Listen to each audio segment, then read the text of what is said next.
ಹೇಳಿದ motor cycle ಅನ್ನೇ ಕಳ್ಳತನ ಮಾಡಿ ಮಾರಾಟ ಮಾಡುತ್ತಿದ್ದ ಐನಾತಿ ಕಳ್ಳರನ್ನ ಗೋಕಾಕ್ ಪೊಲೀಸರು ಬಂಧಿಸಿದ್ದಾರೆ. ಮನೆಯ ಮುಂದೆ ನಿಲ್ಲಿಸಿದ, ಅಂಗಡಿ ಮುಂದೆ ನಿಲ್ಲಿಸಿದ ಅಥವಾ ಜನನಿಬಿಡ ಪ್ರದೇಶದಲ್ಲಿ ನಿಲ್ಲಿಸಿದ ಮೋಟಾರ್ ಸೈಕಲ್ಗಳನ್ನ ಕಳ್ಳತನ ಮಾಡುವ ಕಳ್ಳರನ್ನ ನೋಡಿದ್ದೀರಿ. ಅಂಥವರಿಗೆ ಪೊಲೀಸ್ ಇಲಾಖೆ ಜೈಲಿನ ರುಚಿ ತೋರಿಸಿದ್ದನ್ನು ನಾವು ಕೇಳಿದ್ದೀವಿ. ಆದ್ರೆ ಯಾರಿಗೆ ಯಾವ ಗಾಡಿ ಬೇಕೋ ಅದೇ ಕಂಪನಿಯ ಮೋಟಾರ್ ಸೈಕಲ್ ಅನ್ನ ಕಳ್ಳತನ ಮಾಡಿ ಮಾರಾಟ ಮಾಡುತ್ತಿದ್ದ ಈ ಐನಾತಿ ಕಳ್ಳರು ಒಂದು ದಿನ ಮೊದಲು ಅಡ್ವಾನ್ಸ್ ಕೊಟ್ರೆ ಸಾಕು, ಅದೇ ಕಂಪನಿಯ ಮೋಟಾರ್ ಸೈಕಲ್ ಎಲ್ಲೇ ಇರ್ಲಿ ಅದನ್ನ ಕಳ್ಳತನ ಮಾಡಿ ಮಾರಾಟ ಮಾಡ್ತಿದ್ರು. ಇಂತಹ ಕಳ್ಳರನ್ನ ಪೊಲೀಸರು ಈಗ ಬಂಧಿಸಿದ್ದಾರೆ. ಹೌದು, ದಿನಾಂಕ 5/2/2026 ಗೋಕಾಕ್ ನಗರದ ಠಾಣೆಯಲ್ಲಿ ಮರಡಿ ಮಠದ ಪ್ರಕಾಶ್ ಬಸವನ್ನಿ ಕಡೋಲಿ ಇವರು ರಿಲಯನ್ಸ್ ಮಾಲ್ಸ್ ಮುಂಭಾಗದಲ್ಲಿ ನೆಲೆಸಿದ್ದ ತಮ್ಮ ಮೋಟಾರ್ ಸೈಕಲ್ ಕಳೆದುಕೊಂಡಿದ್ದ ಪ್ರಕರಣವನ್ನ ದಾಖಲಿಸಿದ್ದರು. ಬೆಳಗಾವಿಯ SP K Ramarajan, DYSP Ravi Nayak, CPI Suresh Babu ಮಾರ್ಗದರ್ಶನದಲ್ಲಿ ಪಿಎಸ್ಐ ಕಿರಣ್ ಮೋಹಿತಿ ನೇತೃತ್ವದ ಸಿಬ್ಬಂದಿಗಳ ತಂಡ ರಚಿಸಿ ಕೊನೆಗೆ ಕಳ್ಳರನ್ನ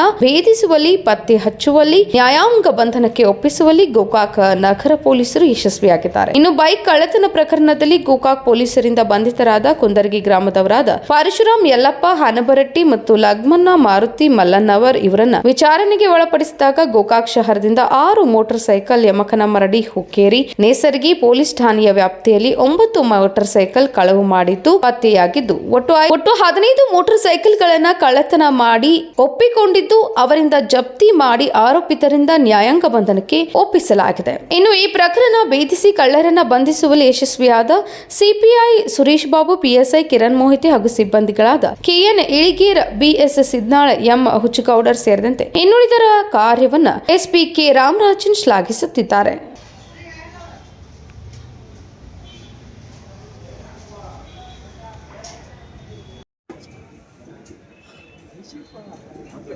ದಿನ ಹೆಂಗಿತ್ತಲ್ಲ ಮಂದಿ